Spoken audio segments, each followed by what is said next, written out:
What would you do if a bank employee threw your ID on the floor right in front of you just because you didn't look like someone with money? No shouting, no argument, no insults exchanged, just a suspicious glance, a dismissive gesture, and a cold remark. We don't process applications like this. That morning, at a major bank branch in the heart of the city, a black woman, dressed modestly, no designer purse, no private driver, walked in with a pre-scheduled appointment. She was there only to sign off on a business account, but within less than 10 minutes, she walked out in silence. No one at that bank knew that the woman they had just dismissed was the key decision maker behind a $2.4 billion strategic partnership, and with a single silent nod, she could dissolve the entire deal without ever uttering a word. The story you're about to hear is not about a customer turned away by mistake. This is a quiet collapse, triggered by a woman who didn't need to prove her power because she was the one holding it. And it was she who posed a question that forced an entire financial system to look inward. Why do you think I don't belong here? That morning in Austin, Texas, there was nothing out of the ordinary. The sun was blazing, the air was dry, and a line had begun forming early outside Axis Trust and Capital Bank. Their flagship branch, located on Congress Avenue, was clad in glossy white stone and always looked like a block of ice amidst the bustling crowd. Inside, harsh fluorescent lights illuminated the granite floor and mirrored glass walls to a blinding degree. Soft piano music played from the ceiling speaker system, not loud but just enough to drape every movement in the lobby, with the feeling that this was a place not meant for the faint of heart. Monica Duval walked through the main doors like any regular customer. She wore a classic navy blue suit, not designer, but crisply ironed at every crease. Her hair was neatly tied back at the nape of her neck. In her hand was a small black leather handbag, no flashy logo, but clean and tidy. Her high heels were slightly worn at the back, but her stride was steady and light. She paused briefly at the entrance, as if adjusting to the light inside. No one noticed. No one greeted her. Not because they were busy, but because, to them, she simply didn't belong here. She walked toward the main service counter. Behind the thick bulletproof glass was a row of perfectly dressed female employees, crisp white blouses, short neckties, straightened hair, and nude-colored nail polish done to uniform perfection. One of them, a blonde woman with a nameplate reading Amber Reeve, was typing intently. Her eyes never left the screen, even as Monica stood in front of her. Monica didn't speak immediately. She waited calmly for Amber to acknowledge her. 5 seconds passed, then 10. Still no greeting. Monica gently placed her wallet on the glass counter and spoke in a soft but clear voice. "Good morning. I'd like to make a deposit into my company's account." Amber didn't respond. She kept typing, slower now, as if intentionally signaling to Monica that she was being ignored. Her eyes stayed glued to the screen. Then suddenly a white man in a light gray suit stepped up to the adjacent counter. Amber's face instantly lit up with a bright smile, and she turned fully toward him, her voice switching to a suspiciously sweet tone. "Good morning, Mr. Matthews. How are you today? I'll take care of this right away." The man smiled back, then glanced sideways at Monica, his brow slightly furrowed.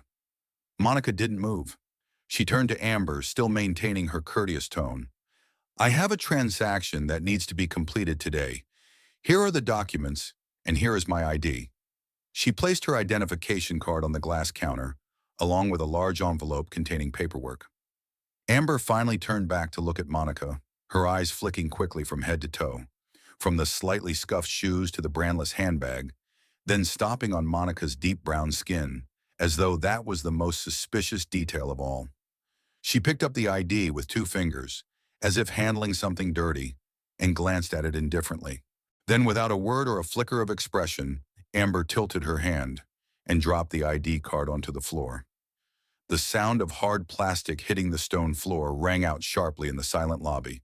A small sound, but louder than any words. Monica said nothing. She didn't flinch. She didn't react. She simply bent down, slowly, picked up the card, wiped it clean with her thumb, and stood back up. Her eyes never left Amber's. Not angry, not accusing. Just a steady, silent gaze, sharp as a blade. Amber didn't apologize. She showed no sign of discomfort. She turned away and resumed typing. Monica stood still for a moment longer, then said, "I'd like to continue with another associate." She turned and walked away from the counter, heading toward the reception desk. The entire lobby seemed to freeze for a few seconds. A few people glanced in her direction, but then looked back down at their phones as if nothing had happened. A middle-aged white couple sitting in the VIP lounge across the room looked up briefly, then returned to sipping coffee and chatting as though it didn't concern them. At the reception desk, Haley Voss sat behind a curved, glossy glass table, typing rapidly. She had softly curled red hair and wore thin gold-rimmed glasses. Monica approached and gently said, "Excuse me, I need to know the next steps to complete this transaction." Haley didn't respond. She continued looking at the screen. A full minute passed. Monica repeated, "I have all the required documents." Haley raised her left hand shoulder high, fingers extended, palm facing down, a silent gesture for stop. She still didn't look at Monica. Monica's hand tightened slightly, but she didn't react. She didn't walk away. She didn't get angry. She simply stood there, in a posture that was both composed and unyielding. And then, the bank doors opened. A well-dressed couple entered. The man in a light gray suit, the woman in a pastel dress. Haley immediately stood up, her smile switching on like a light. "Mr. and Mrs. Gleason, so lovely to see you again. Please come into the VIP room. I'll have someone bring you tea right away."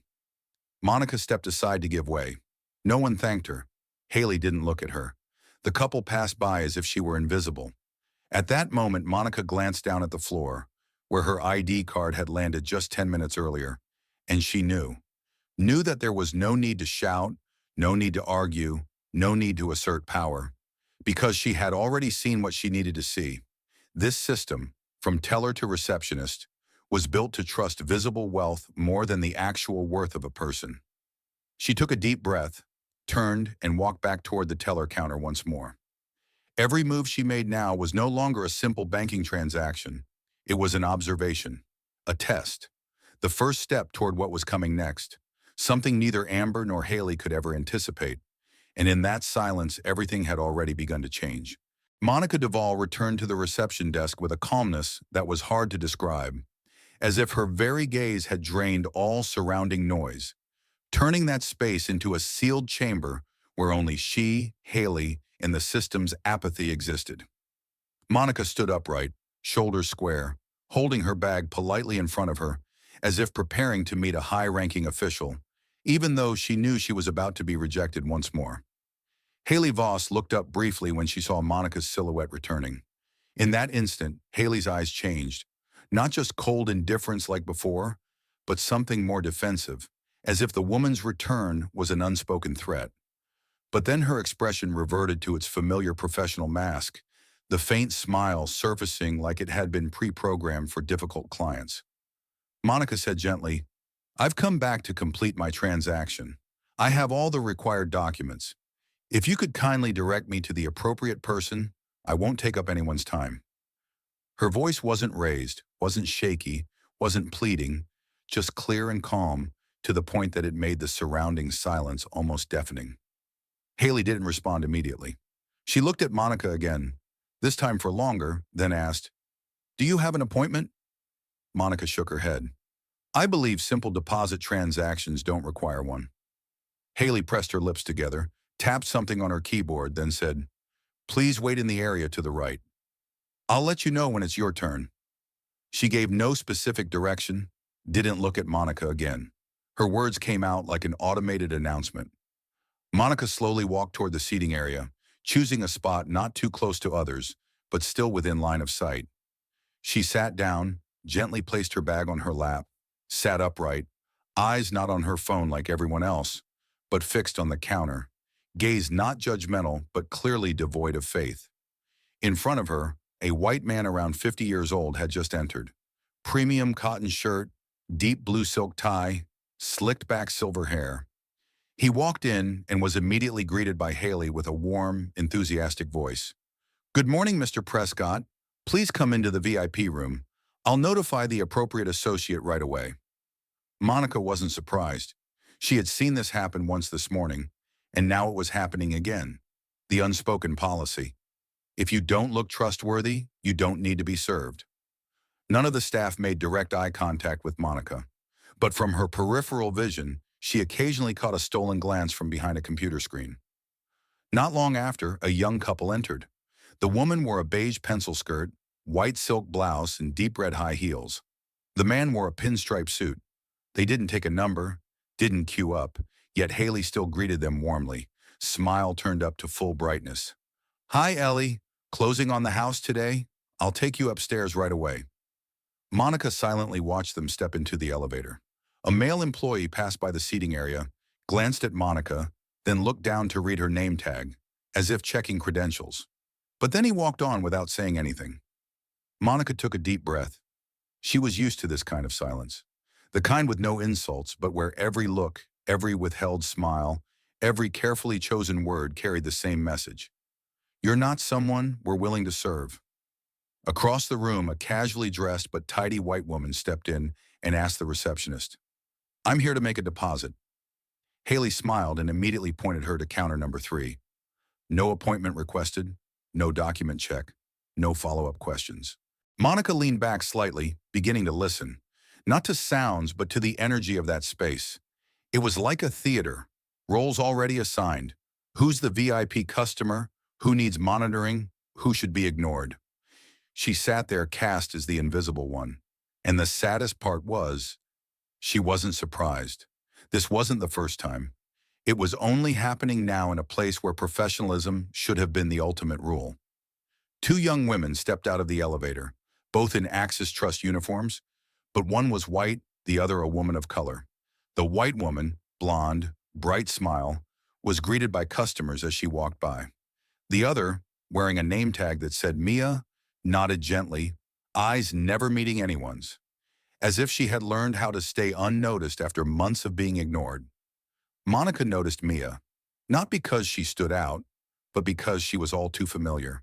Too much like Monica once was, back when she was a young engineer starting out in the construction industry, always having to prove herself worthy, even when she already had the credentials, the experience, and the skill.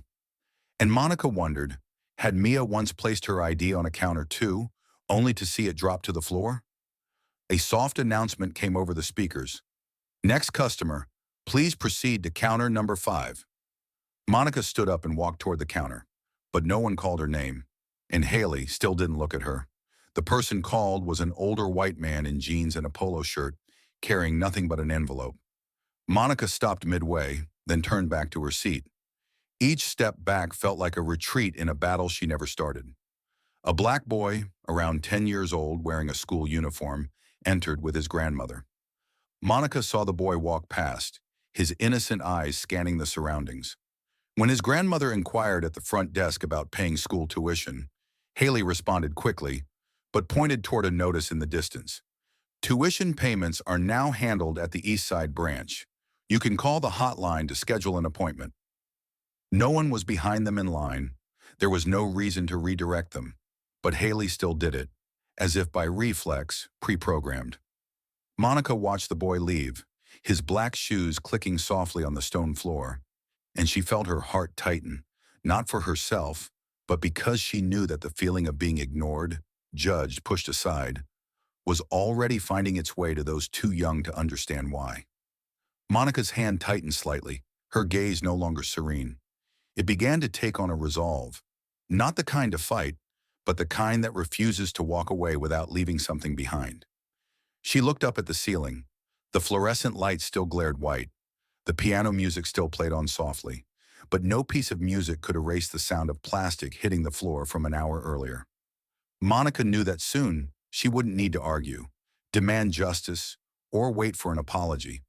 She only needed to remain still and let the system expose itself, because she wasn't here to deposit money. She was here to test something else, something only those who truly hold power know how to wield in silence. Monica Duvall had been back in her seat for nearly 20 minutes. During that time, she had watched 4 more customers walk in and get assisted promptly, all of them white, well-dressed, or at least with an appearance that aligned with the bank's unspoken standard for the ideal customer. Meanwhile, she, who had arrived earlier than all of them, remained seated, quiet, without complaint, without making a fuss, and without being called. Finally, when Monica stood up again and walked toward counter number 4, where Amber Reeve was simultaneously reviewing an account and chatting on a personal call through a wireless earpiece, Amber's eyes narrowed slightly as she recognized the woman whose ID she had earlier dropped. Monica didn't wait to be dismissed. She walked straight up to Amber and placed on the counter a copy of her business registration, a bank statement, and a certified check worth nearly $750,000. "Good morning," Monica said, her voice low but firm. "I'm here to complete a transaction. These are the documents related to my company's account at your bank." Amber stared at the documents, then looked up, unable to hide the suspicion in her eyes. "You said this is a business account?" she asked, picking up the check as if touching something hazardous. "That's right," Monica replied, her tone calm. "I'd like to deposit this amount into the business account. The company name is Duval Development Group. The information is already updated in your bank system." Amber glanced over the folder, then began flipping through the pages slowly. She didn't nod, didn't confirm anything, only paused on each page as if searching for an error. Her eyes darted up and down, lips tightly pressed. Monica didn't react, didn't rush her. She knew everything had been prepared meticulously. Nothing missing, no reason for the transaction to be delayed. And because of that, Amber's hesitation became all the more obviously performative rather than procedural. "You said your company name was what again?" Amber asked, even though the company name was printed in bold at the top of both the contract and the check. "Duval Development Group," Monica repeated. "The business registration number is—" Amber raised a hand to cut her off. "I don't need that. Yet. I'm just trying to understand why such a large amount is being deposited into an account I've never handled before." Monica tilted her head slightly. "I'm sure your bank has hundreds of clients you've never personally dealt with, but that doesn't make this transaction unusual." Amber frowned. "We have strict risk control protocols for business deposits over $500,000, especially if the person making the deposit isn't the original account signatory." "I am the signatory," Monica said. "I'm the CEO." Amber paused for a moment. Her eyes dropped to the title verification document, then skimmed quickly over the signature. She didn't say anything, but her face made it clear. She didn't believe it. "Where do you work?" she continued. "I'm the founder and CEO of Duval Development. Our headquarters is in East Riverside, Austin." "What building is that in?" Monica began to find the whole exchange amusing. "Industrial Zone 4, Building C, 12th floor. All the information is on our website. You can verify it." Amber still didn't nod in acknowledgement. Instead, she leaned on the counter, eyes narrowing, her voice lower now but laced with doubt. "I just find it odd that your company would choose this bank instead of a commercial system with better business incentives." Monica looked Amber straight in the eye. "Because your bank was the designated partner in the contract with the general contractor. All processes were agreed upon under an inter-industry clause. I'm not here to open a new account. I'm here to fulfill a financial obligation on schedule." Amber didn't respond. She lifted the check and held it under the light as if inspecting it for forgery. Her eyes scanned back and forth. Then suddenly she said, "Are you sure this is legit? I've seen people bring in checks like this before, faking signatures, even printing counterfeit bank templates."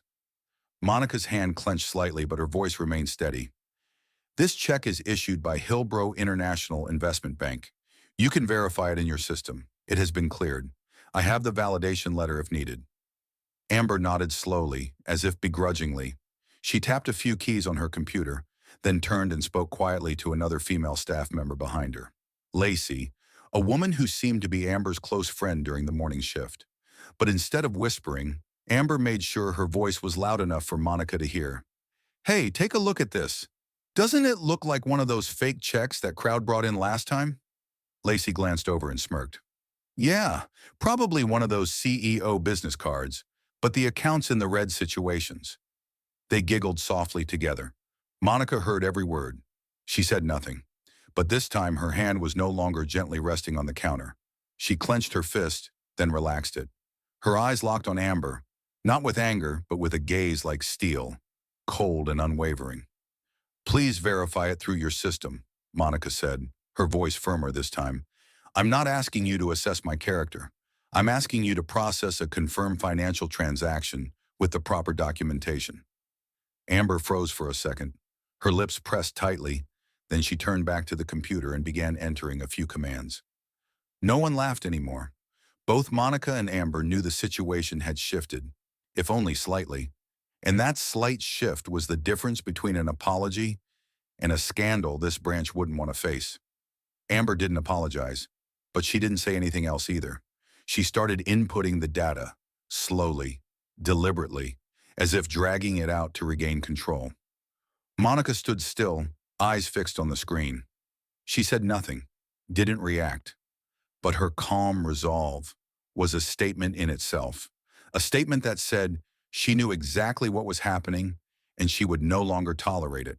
The atmosphere at Counter 4 began to thicken as Amber Reeve entered the verification commands for the check into the internal system. Monica stood still, her gaze direct and cold. No longer the overlooked customer trying to endure, but a person observing how an entire system reacts when challenged by the very professionalism it pretends to represent. Amber typed a few lines, then suddenly stopped, removed her earpiece, and turned away. Without a word, without any explanation, she disappeared through a small door leading into the management area. Less than a minute later, the door swung open, and a middle-aged man in a dark suit and narrow tie with a sharp, angled face stepped out. A silver nameplate on his chest clearly read, D. Crow, Branch Manager. His eyes swept over Monica quickly, a cold, metallic glance of appraisal, then shifted to Amber standing beside him, waiting as though she had just reported a technical issue. He stepped up to the counter, his attention now fully on Monica, without the slightest hint of cordiality, not even for show. "Good morning," he began, his voice deep and steady, as though he had delivered this line 100 times before. "I'm Daniel Crow, the branch manager. I've been informed there's a transaction requiring further verification." Monica gave a slight nod. "That's correct. I've brought a certified check for $750,000 to deposit into my company's account at your bank. All accompanying documents have been provided." Crow didn't look at the paperwork. He glanced at Amber, then back at Monica. "Do you have an account in your name at Axis?" "Duval Development Group has a business account at this branch," Monica replied, slow but assured. "It was opened under the terms of a financial partnership agreement." Crow gave a thin, unsympathetic smile. "I understand. However, with transactions of this size, we're required to ensure all elements are in order before proceeding. In this case, there are certain details that remain unclear." He spoke as though reciting from a training manual, but his tone and eyes made it clear. His conclusion had already been drawn. "What details are unclear?" Monica asked, her gaze unwavering. "I've provided ID, company documentation, corporate verification, and a properly issued certified check." Crow didn't answer directly. He took the check from Amber, held it up as if inspecting every detail, then placed it down as if it were dusty. "I'm sorry," he said, though there was no remorse in his voice or expression. "Based on what we have, we won't be able to proceed with this transaction at this time. I'm afraid you may need to consider another bank, one perhaps more flexible with your particular requirements." Monica stood motionless, eyes locked on him. In that moment, she was no longer a woman conducting a transaction, but a human being whose identity, capability, and very presence had been rejected by the highest-ranking authority in the room. "I'm not asking for flexibility," Monica said, her voice low but slicing through the thick air like a blade. "I'm here to complete a legitimate transaction with full documentation and no violations. If additional procedures are required, I'm prepared to comply. But to refuse without a specific reason is a breach of professional duty." Crow crossed his arms, chin tilted slightly upward, voice like ice. "We reserve the right to deny any transaction if we believe there are signs of irregularity. In this case, I see insufficient evidence to verify the source of funds or the financial standing of the client. You may return after preparing further, or choose an institution more aligned with your current profile." Something inside Monica cracked quietly, like a sharp pain in the chest. Not because the money was denied, but because of how it was denied. With words that sounded reasonable, the man in front of her, the representative of an institution, had declared her unqualified. No acknowledgement, no apology, no interest in facts. He had looked at her appearance, her voice, her skin, and decided, this woman doesn't belong here. And the most painful part was, Monica knew he believed he was doing the right thing. Monica didn't retaliate. She didn't raise her voice. She didn't expose anyone. She simply looked Daniel Crowe in the eye, not with weakness, not with submission, not with pleading, but as if she was marking something. Something he wouldn't understand today, but would remember. Amber stood beside him, arms crossed, a faint smirk on her lips. Lacey, her colleague, peeked out from behind, eyes watching like someone enjoying a play whose ending she already knew. A few waiting customers nearby began to take notice. A man in a white shirt tilted his head slightly to listen. An older woman frowned. But no one stepped in. No one spoke. Because they all understood the unwritten rule. That woman wasn't welcome here. And if she pushed back, it would only confirm their suspicions. Monica inhaled slowly. She gathered her documents in check, placing them back into the envelope carefully. She didn't say thank you. She didn't say, I'll be back. She simply stood tall, adjusted the cuff of her blazer, and turned to leave. But just before stepping away from the counter, she paused for half a second, just long enough to say 4 words. Very softly, very slowly, not to threaten, but to imprint. I understand now. Daniel Crowe didn't respond. Amber raised an eyebrow as if she didn't care. But that silence, this time, was not their triumph. It was the beginning of something they could no longer stop. Because Monica didn't leave the bank in shame. She left with a clear answer. And it wasn't the one she came to receive. It was the one she came to confirm. She didn't need to expose them. They did that themselves. Through every word, every glance, every decision they cloaked in procedure, but fueled with prejudice, dressed in suits and business cards. Monica Duvall walked slowly toward the exit of Axis Trust and Capital Bank. In her hand was a neatly clipped set of documents, the check still tucked inside a white envelope. Not a single crease. She didn't look to either side, didn't show anger, didn't rush. Each step she took felt like an elongated heartbeat from a soul that had endured more than it should have, and still had to swallow it in silence. She passed the reception desk, where Haley Voss was staring at the screen, though her eyes clearly flicked toward Monica. Haley didn't speak. She glanced up, just enough to register that the woman from earlier was still in the bank, but not enough to make eye contact. A calculated form of ignoring. A professionalism designed to dodge accountability, while never explicitly showing disdain. A social skill people like Haley had learned early, how to evade without leaving a trace. Monica didn't look at Haley. She kept walking straight. The bank lobby was busier now, yet still quiet enough that the sound of her footsteps on the marble floor rang out clearly. The steady click of her heels echoed like a metronome, calm, unrushed, unfaltering. Meanwhile, on the left side of the lobby, Amber Reeve had just stepped away from her counter to get water from the dispenser behind the guest area. Monica passed right by as Amber was filling her cup. And right at that moment, something small, seemingly trivial occurred. Amber leaned toward Lacey and whispered, just loud enough for Monica to hear, "Who does she think she is?" The voice held no smile, no malice.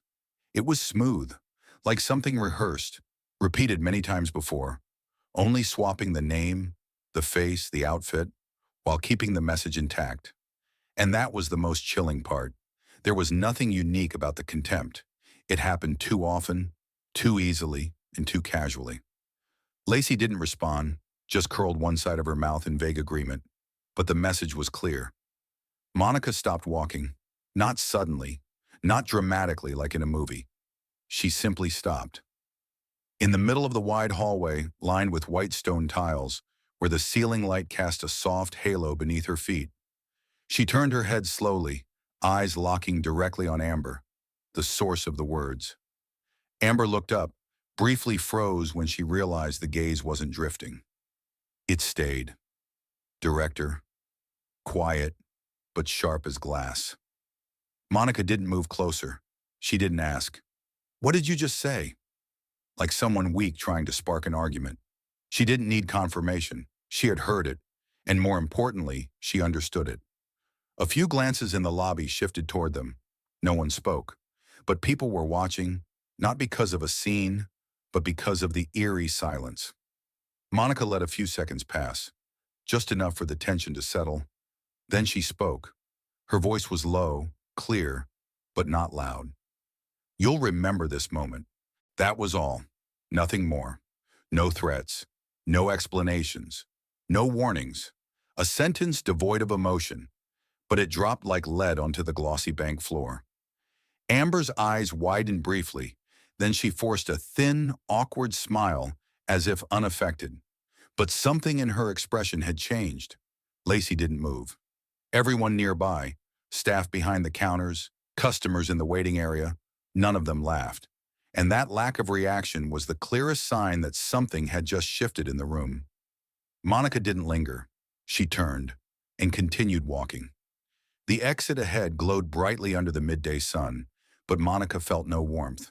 The glass door slid open with a soft censor tone, like a guest greeting. But this time, no one saw her off. No staff member smiled, no one apologized, and no one chased after her asking, "Is there anything we can do for you?"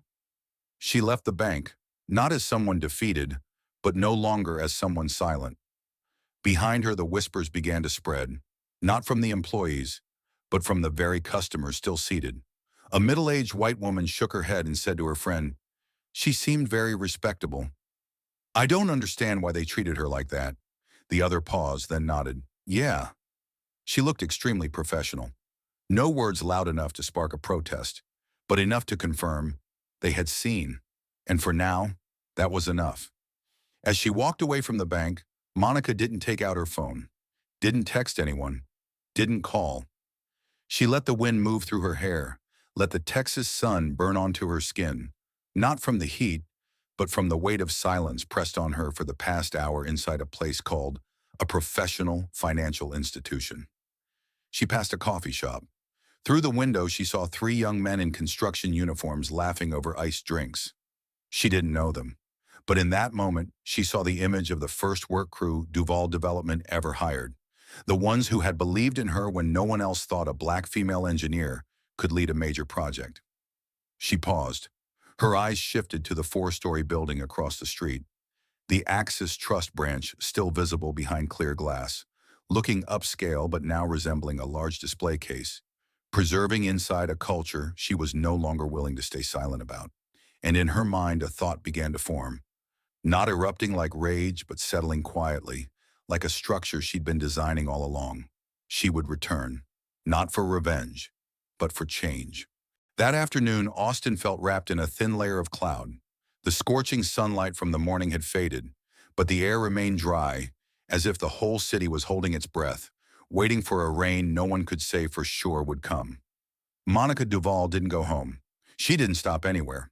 She went straight to the company headquarters, an 8-story glass building on the edge of East Riverside's tech development zone, what people often referred to as the city's new growth area. The elevator took her to the 8th floor. No one in the office dared to interrupt her as her eyes swept across the room.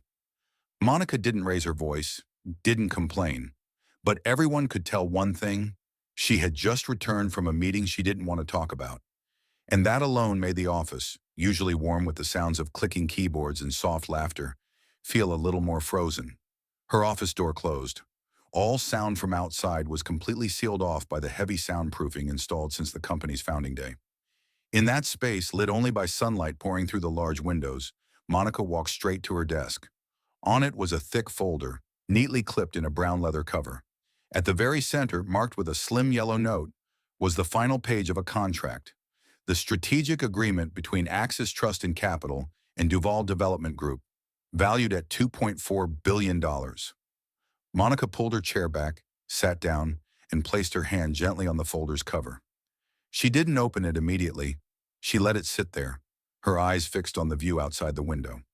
The city below was bustling, cars moving like tiny emotionless dots, while the upper floor where she sat felt entirely detached from the chaos beneath. And in that moment, she felt as if she had just stared directly into a void. Not of one bank, but of an entire system running on bias wrapped in professional language. Finally, she opened the folder. Each page was turned by fingers intimately familiar with every clause, every figure. The strategic joint project to develop a green infrastructure network across Texas, long-term investment, quarterly profit-sharing ratios. These figures were not up for debate. They had been signed, approved, audited. On the final page, her blue ink signature lay just below the Duval Development logo, and to the right, the counter signature, Marcus Eldridge, Regional Vice President, Axis Trust and Capital. She stared at that name, not because she didn't know it, but because she had always known that what led to her rejection today wasn't that they failed to recognize her. They never bothered to. They couldn't imagine that the woman in an unbranded blazer, wearing scuffed heels, waiting politely at the teller desk, was the very partner they once flew to New York to persuade into a joint venture. And the saddest part, they still hadn't realized. Because in their eyes, power couldn't possibly look like she had looked that morning. She opened the right-hand drawer and pulled out another copy of the contract, fully executed, legally sealed, bearing the stamp of the Regional Finance Board. She picked up a pen, jotted a few quick notes, then carefully folded the document into a mailing envelope. She opened her laptop and checked her inbox. Nothing unusual. Still the same project emails, meeting requests, risk assessments from legal. But then she clicked into a special folder, Confidential, Axis. Inside were all documents archived since day one of negotiations. Emails between her and Marcus Eldridge, meeting notes with the bank board, internal memos regarding the $2.4 billion investment plan. Monica reread every line, not to verify, but to prepare. Because she knew what happened that morning wasn't a mishap. It was living proof of what every diversity and inclusion report avoided calling by name: implicit bias. She opened a new email draft. Recipient, Marcus Eldridge. Subject, request for immediate review. Urgent partner meeting required. She didn't use excessive words. She didn't recount being dismissed. She didn't mention the ID tossed to the floor. She didn't bring up Amber, Haley, or Daniel Crow. She simply wrote, Marcus, I'm requesting an urgent in-person meeting regarding the Duval Axis partnership and related conduct at your Austin Central branch. The matter concerns not just transaction irregularities, but core partnership alignment. I will bring full documentation. Let me know your earliest availability. Monica Duval, CEO, Duval Development Group. She hit send, then closed the laptop. No anger, no dramatics. But every action she took, from opening the folder to pressing send, was a silent blow. Because when you are dismissed by those who don't know who you are, you have two options: quietly endure or quietly act. Monica chose the latter. As the sun began to dip behind the western skyline, the light flooded into her office and lit up the brass nameplate on the door behind her. Monica Duval, founder and chief executive officer. But she didn't turn to look at it. She didn't need to read her own name to remember who she was. The one who needed to read it was the man about to receive that email. And when Marcus Eldridge opened it the next morning, the first thing he'd see wouldn't be her name.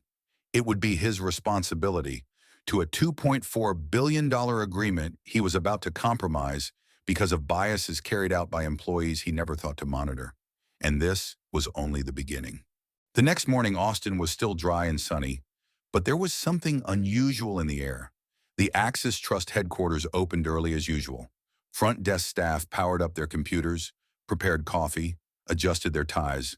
The grand piano in the lobby still played pre-programmed instrumental jazz ballads, giving the place more of a luxury hotel feel than a financial institution. But today, someone would walk in who would render that background music meaningless. At 8:37 a.m., the glass door slid open. Stepping through was a woman no one in the lobby immediately recognized, because they couldn't imagine they had already met her in another form. Monica Duval wore a tailored black suit, sharp and fitted to every seam.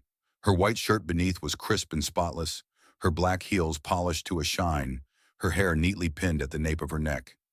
In her hand was a slim, cognac-colored Hermes briefcase, the kind the staff here had seen only in the hands of VIP clients, never yesterday's customer.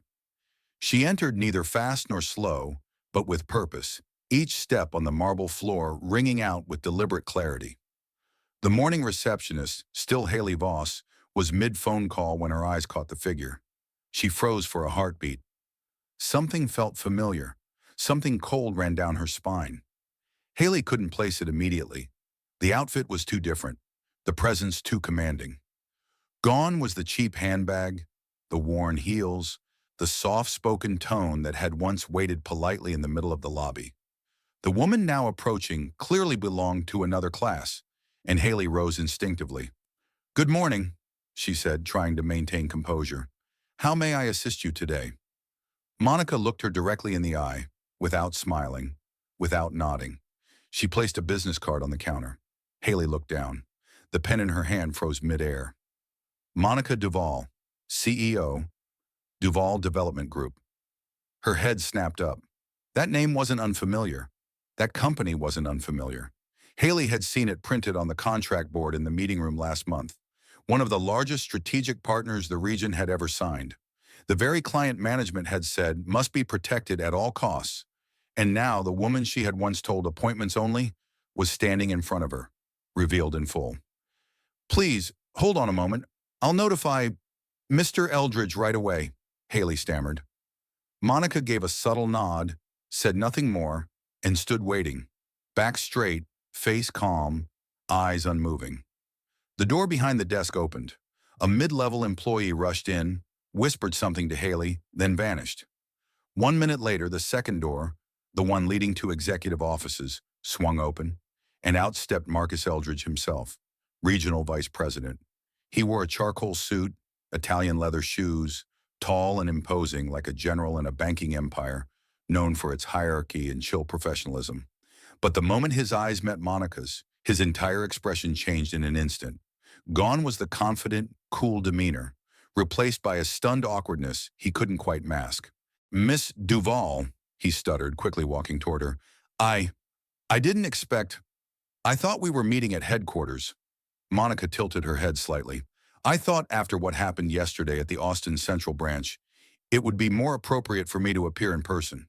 Eldridge nodded, almost entranced. Of course. Please come into my office.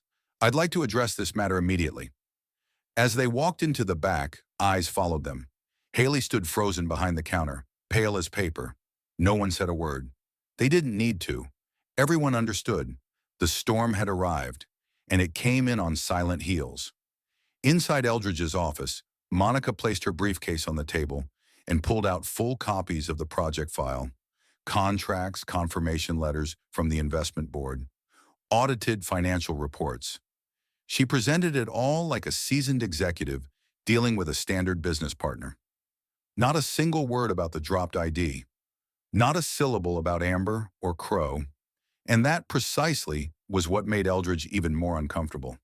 "I was truly shocked to learn what happened yesterday," he said, voice low and full of regret. "We have staff training policies, but clearly something serious occurred that I failed to monitor." "I'm sorry." Monica looked up. "I'm not here for an apology, Marcus. I'm here to determine whether Axis Trust still deserves to be the strategic partner for this $2.4 billion project. Based on how your staff treated me when they didn't know who I was, I need a clear reason to continue this relationship." Eldridge swallowed hard. He knew the cost of losing Duvall Development, not just the contract, but credibility, the trust of an entire financial ecosystem he represented. "I promise full accountability," he said, more firmly now. "I'll convene an internal oversight committee immediately.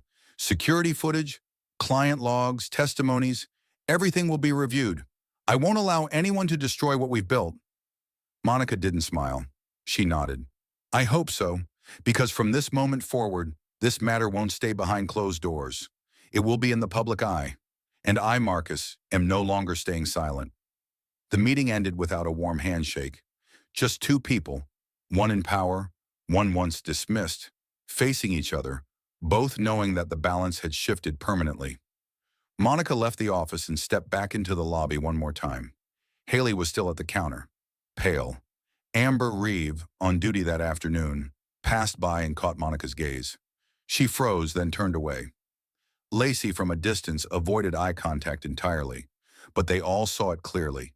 The woman they had once deemed unworthy enough to drop an ID on the floor was the person holding the largest contract this bank had ever signed, and they hadn't recognized her. Not because she was disguised, but because they never bothered to look closely. That very afternoon, while staff at Axis Trust and Capital were still reeling from Monica Duvall's unexpected visit, a closed-door internal meeting was taking place at the Duvall Development Group headquarters in West Austin's upscale district. The meeting room had no logos, no overly bright lights, only glass panels reflecting the sky, and a nearly 5-meter-long walnut wood table. Monica sat at the head, silent as a stone, pondering the weight of the world. In front of her was a thick folder, not the signed agreement with Axis, but a backup file. Plan B, a contingency plan prepared long ago in case a partner failed to meet ethical or operational standards. Monica glanced to her right, where Aaron, the legal advisor, was holding a list of banks that had been vetted since last year. We still have 3 institutions that meet data security and ethical compliance for the Verde expansion? Monica asked without looking at the paperwork. Aaron nodded, her voice steady. Correct. Of those, only Carter and Wells has the branch network in the South strong enough to manage financial logistics across all 3 project phases. Monica nodded again, then fell silent. She didn't mention Axis, didn't bring up Haley, didn't say words like discrimination or insult. But everyone in the room understood what was being weighed: canceling a signed contract, accepting short-term loss, to protect the values and reputation that Duvall Development had built from day one. No one objected. No one suggested forgiveness. They had heard the story directly from Monica earlier that morning. No extra detail, no dramatization needed. It was enough to make them understand that Axis hadn't just failed in customer service, they had betrayed the minimum trust required in any business relationship. The next morning at 8 a.m., Marcus Eldridge arrived at his office earlier than usual. His espresso hadn't even cooled before an email arrived. Subject line, Duvall Development Group, contract status. Sender, Monica Duvall. When Eldridge opened the email, it felt like his heart dropped into his stomach. It wasn't lengthy. It wasn't angry. Just a short 3-sentence paragraph. I appreciate your prompt response and that of your management team following the incident. However, after reviewing our strategic values, we have decided not to proceed with the financial agreement with Axis Trust and Capital. All related documentation will be returned by the end of this week. Regards. No well wishes, no quotation marks, no room to walk it back. It was a final sentence for a bank that once prided itself on being high touch with premium clients. Eldridge stood up from his chair, pacing, then called the regional CEO. An emergency meeting was held within 45 minutes with branch managers and the head of communications.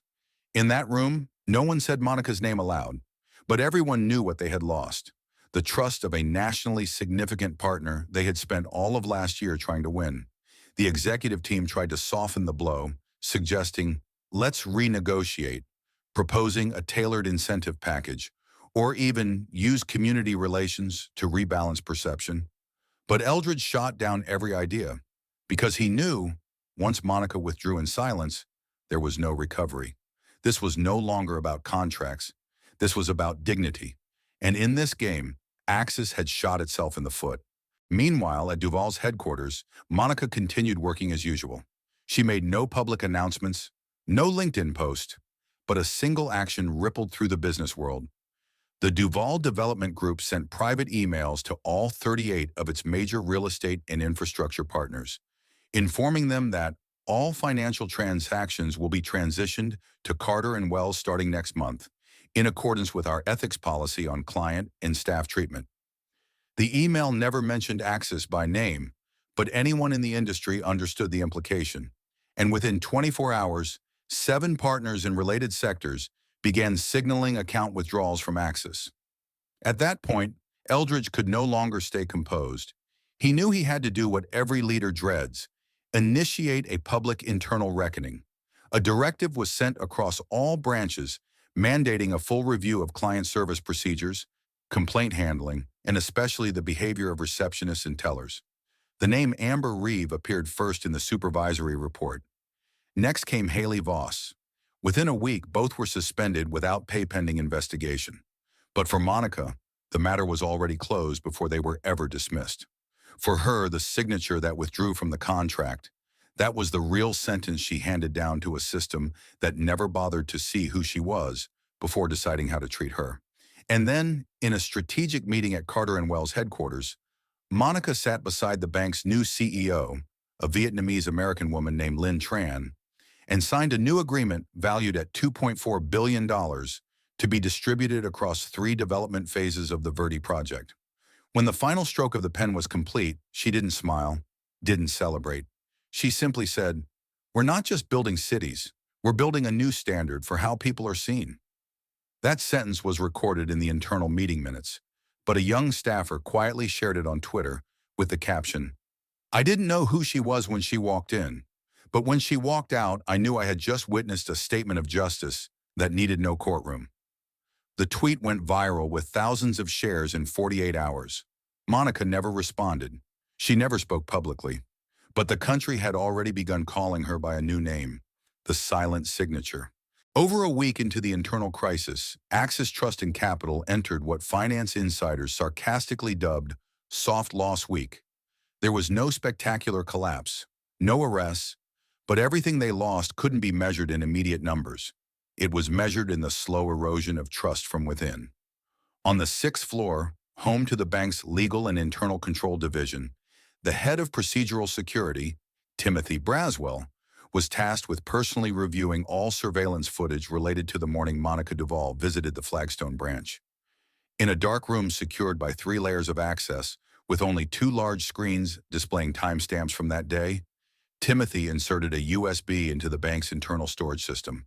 In front of him were feeds from 4 camera angles: main lobby, reception area, teller counter, and the corridor behind the secured zone. No fast forwarding, no skipping. Timothy sat there for over 2 hours making no notes, inviting no one in. He just watched. Every expression, every glance, every greeting, or lack thereof. When Monica walked through the door, the footage showed Haley looking directly at a white male customer who arrived after Monica, yet stepping out to open the door for him first. She turned back, said something to Amber, and both laughed, while Monica stood silently, waiting for direction. No greeting, no eye contact. When Monica approached the teller, Amber looked at the ID card for a few seconds before dropping it on the counter, like brushing off breadcrumbs. That entire moment, Amber's cold stare, Monica's hesitant hand, was fully captured by the camera. Then came the scene where Monica presented the project file, including the signed agreement, only to be interrogated repeatedly, met with suspicion and impatience. In the 3rd camera feed, Daniel Crow, the branch manager, entered the frame, glanced over the documents, and flatly asked Monica to leave, claiming, "The information has not been verified. It was all there. No edits, no raised voices, just clear, cold images that couldn't be denied." Timothy Braswell wasn't a sentimental man, but as he watched the footage of Monica standing up, gathering her documents, and walking away from the counter, he noticed something chilling. There was no resistance, no anger on her face, just emptiness, as if she had become accustomed to a world that operated this way. And perhaps that was the most haunting part. He picked up his phone and called Marcus Eldridge directly. No reports, no small talk. Just one sentence. "You need to see this." An hour later, in the 12th floor boardroom, Marcus and 2 board members sat watching the footage. No one spoke for the first 20 minutes. Only when Daniel Crow entered the frame and visibly dismissed Monica did Marcus break the silence. "That woman is a strategic partner, a partner who signed a $2.4 billion contract." One board member stood as if to say something, but then quietly sat back down. Marcus nodded and continued. "She didn't ask for an apology. She didn't sue. She didn't even name us. But the consequences have unfolded in the clearest way possible, and I don't believe that's the end." He ordered full video transcripts, launched an independent investigation team, suspended Daniel Crow, and demanded an immediate explanation. At that point, Amber Reeve and Haley Voss had already been suspended, but now the issue was no longer individual misconduct. It was systemic evidence. The next day, the video was handed over to the internal communications team with a directive to draft a crisis report. One suggestion was made: issue a public apology. A few voices proposed editing the footage to soften the context. But Marcus rejected every proposal. If we were wrong, we faced the full truth, video and all, no matter the outcome. Meanwhile, at Duval Development Group, Monica was in a private meeting with her community outreach team discussing a new initiative, a financial education program for Black college students called Next Vision. The project had been in development for 2 years, but only after the Axis incident did Monica decide to accelerate it. She didn't call the press. She didn't need a scandal. She built a solution. And the first step was a scholarship and internship program directly through Carter and Wells, Duval's current banking partner, specifically for students who had been denied opportunity because of background or appearance. During the meeting, a young employee asked Monica, "Shouldn't we speak out to raise public awareness?" Monica shook her head. "I don't need the public to be outraged for me. I need them to understand this. Real change doesn't live in shouting. It lives in places where data can't be bent, like a surveillance camera." The room fell silent, because everyone understood some victories don't need a stage. They only need the right light to shine in the right direction.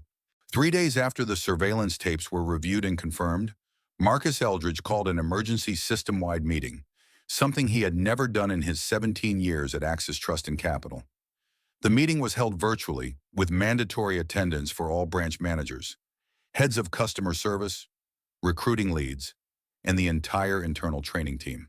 There were no slides, no illustrations, just one simple line on screen: system reset, what it means and why it's not optional.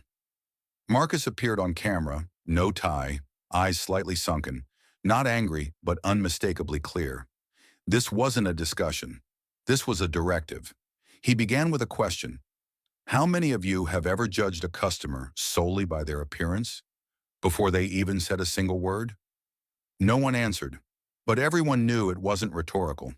Then he recounted the entire incident involving Monica Duval, leaving out no detail, from how she was treated to the financial fallout the system was now suffering.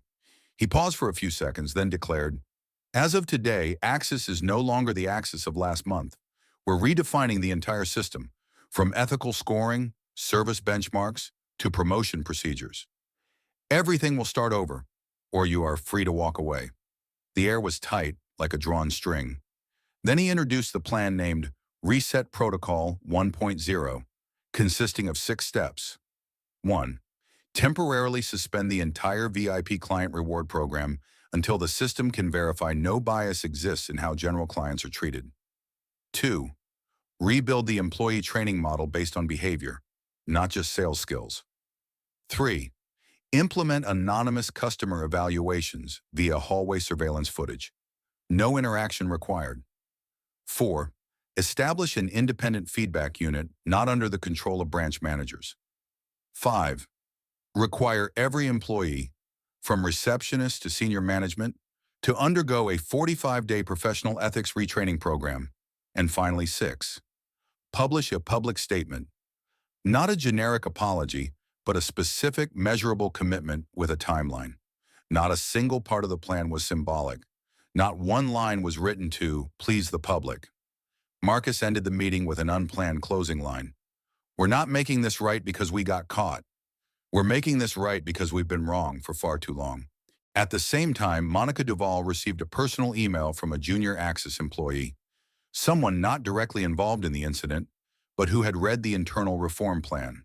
The message read, "I don't know if you'll ever see this, but I just wanted to say, your silence made the loudest impact I've ever witnessed in my banking career. Thank you for not blowing it up, so people like me inside the system have no excuses left." Monica didn't reply, but she saved the email. And 2 days later, she asked her community partnership team to send that employee an invitation to attend the upcoming Next Vision conference in Austin, as an honored guest, not to speak, but simply to listen. A week later, at Axis, a new poster appeared in every branch across the entire system. Every client matters, even if no one is watching. It wasn't a PR slogan. It was a reminder, not for Monica, but for themselves.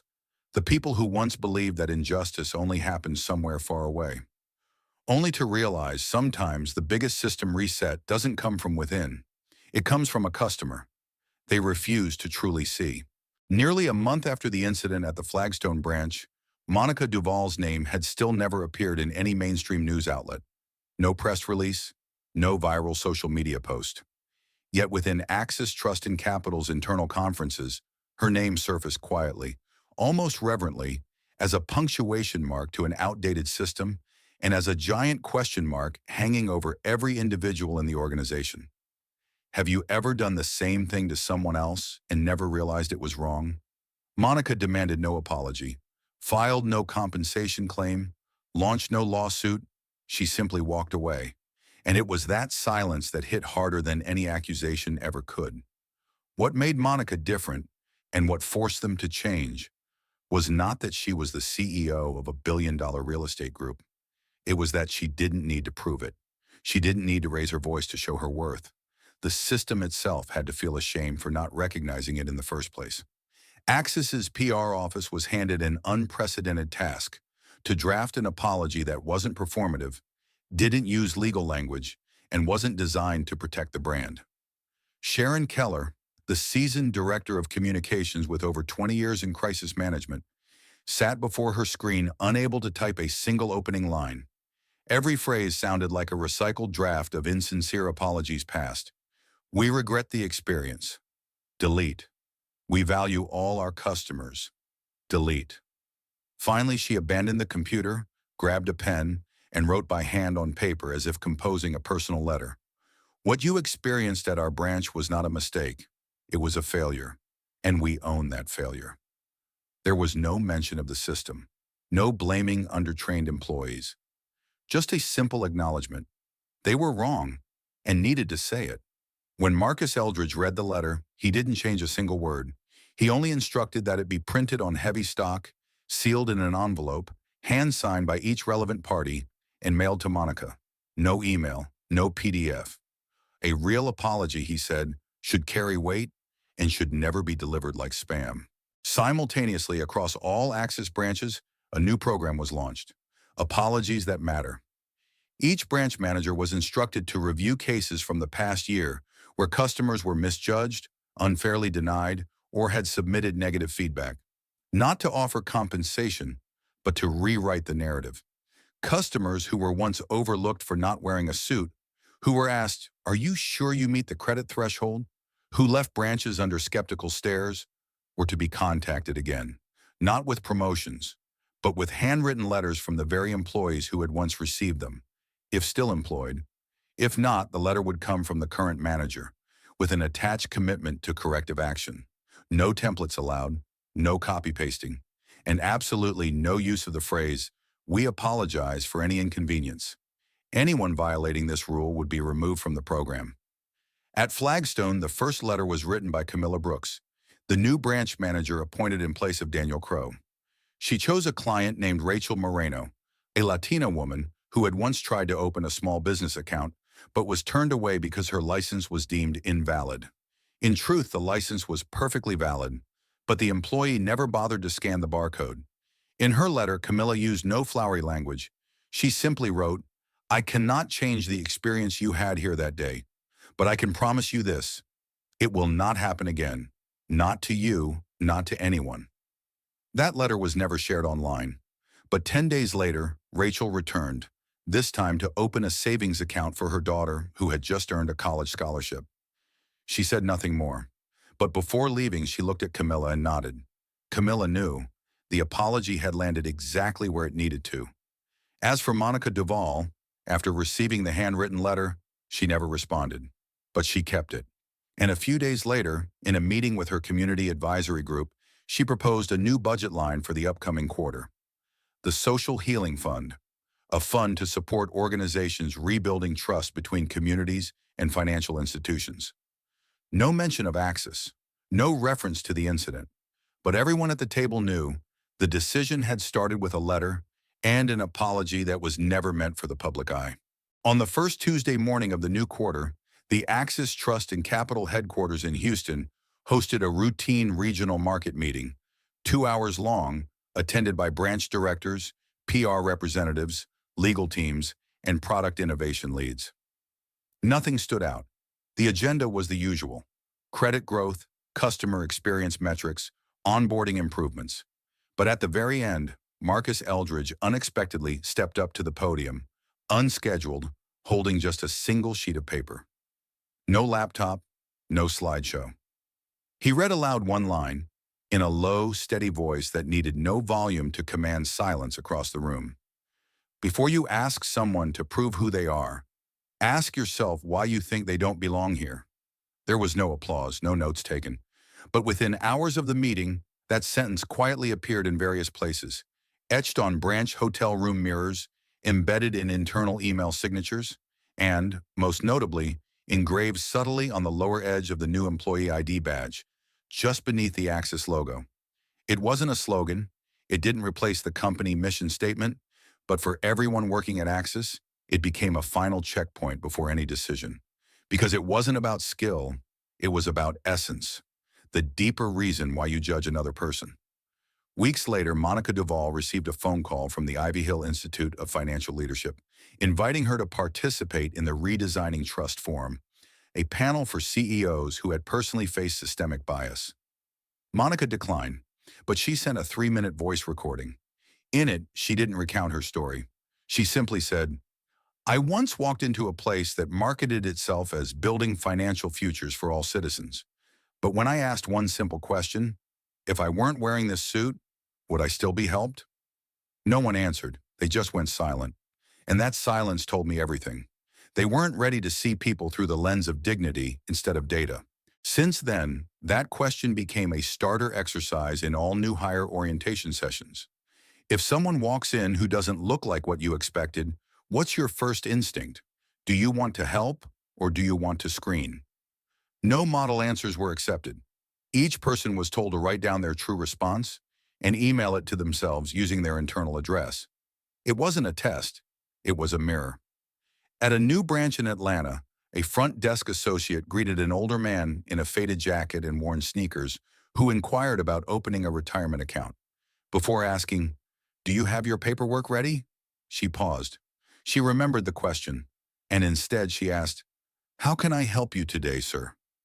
Weeks later, the man returned, with his son, to transfer his entire investment portfolio to Axis, leaving a handwritten note.